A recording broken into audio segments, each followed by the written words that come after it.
a generation united in their determination to save their world. They make up approximately 50% of the world's population and have inherited all of the world's problems. Education, poverty, the redistribution of wealth, global warming, human trafficking, poverty and inequality, universal access to clean water.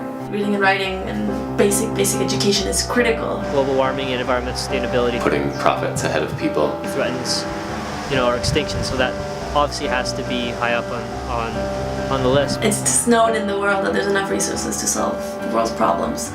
How can they know all this and do nothing? They can't. The Millennials, networking change. The Millennials are a special generation comprised of people with birth dates ranging from the late 1970s to the early 2000s. Spirituality, higher education, tech savviness, innovation, responsibility, and a great deal of empathy are characteristics that define them. Their large number, coupled with the rise of the internet, collectively makes them more powerful and effective than any other generation before them. I think what's different about the current movement is it's a little bit decentralized.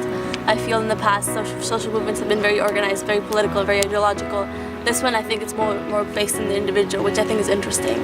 We just came through a pretty me era through the 80s and the 90s. So between that and the new generation starting to feel like they need to do something a little different, the fact our financial system just imploded, I think has provided some impetus for some people lately to figure out that maybe things aren't quite working the way they should and we need to think a little harder. Whether it be the internet or other multimedia, I think people definitely in our generation are looking to be more involved.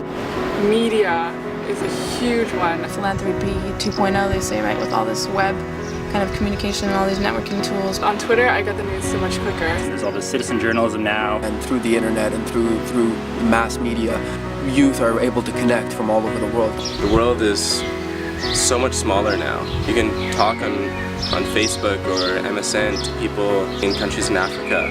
You'd be surprised the amount of time that I ask, why do you think it's important that this generation gets involved? And they say, it might be our last chance.